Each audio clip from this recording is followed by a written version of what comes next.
আসসালামু আলাইকুম বন্ধুরা। আজ আমি একটা নতুন আইটেম নিয়ে এসেছি তোমাদের সামনে।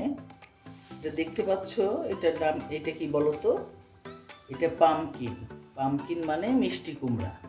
এই মিষ্টি কুমড়াটা আমি খোসা ফেলে এরকম টুকরো করে একটু পানি দিয়ে জাস্ট ভাপিয়ে নিয়েছি। এই যে দেখো, চুলায় দিয়েছিলাম, এই যে জাস্ট সিদ্ধ হয়ে গেছে। হ্যাঁ, এখন এটা আমি ব্লেন্ডারে ব্লেন্ড করব।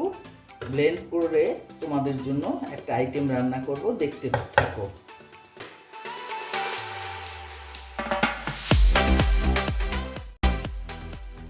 আমি ব্লেন্ড করে নিলাম, এই যে ব্লেন্ড করে নিয়েছি।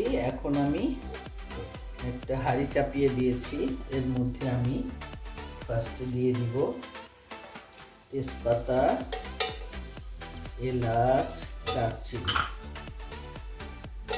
তারপরে দিয়ে দিব ঘি।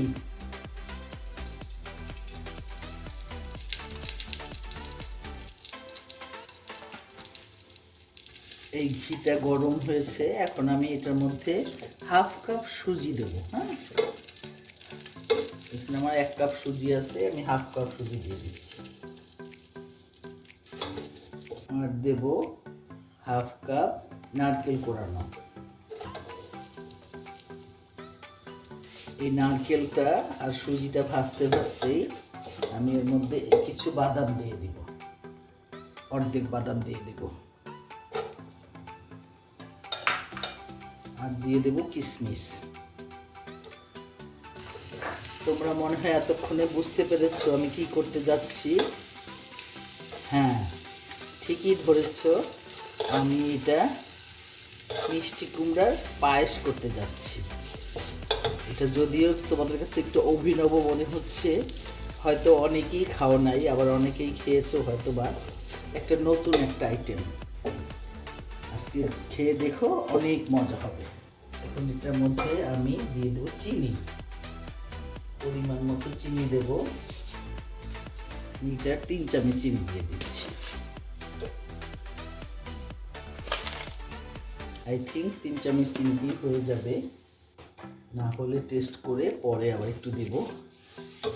এখন এই চিনির মিষ্টিটা ঠিক হয়েছে কিনা কিভাবে বুঝবো? একটু লবণ না দিলে তো বুঝবোই না। একটু লবণ দিলেই মিষ্টিটার স্বাদটা পারফেক্ট হয়। হ্যাঁ, এখন আমি এর মধ্যে আস্তে আস্তে করে দুধ দিয়ে দেব। আমি এখানে 2টো দুধ ঘন করে নিয়েছি। আস্তে আস্তে করে আমি এখানে অল্প অল্প দুধ দিয়ে দেবো।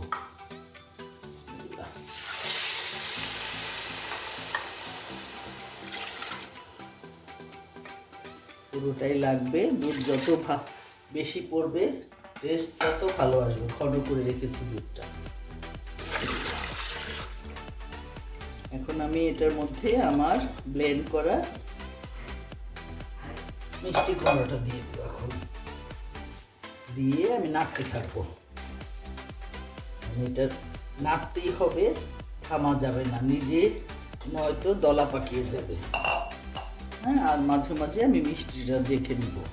এই যে বন্ধুরা, পারফেক্টলি আমার পায়েস হয়ে গেছে। এই দেখো, এখন একটু গোলাপ জল দিয়ে দিই। এখন আমি তোমাদেরকে পরিবেশন করে দেখাই। হ্যাঁ, এই যে বন্ধুরা, হয়ে গেল আমার পামকিনের পায়েস। দেখো, খেয়ে অনেক মজা হয়েছে। এইবারের ঈদের প্রধান আকর্ষণ। এইবার ঈদে আর তোমরা নর্মাল পায়েস না করে এটা করে দেখতে পারো। আর উপরে তোমাদের যার যেমন ড্রাই ফ্রুটস আছে, ড্রাই ফ্রুট দিয়ে এরকম সাজিয়ে নিতে পারো। থ্যাংক ইউ ভেরি মাচ বন্ধুরা, ভালো থেকো, আল্লাহ হাফিজ।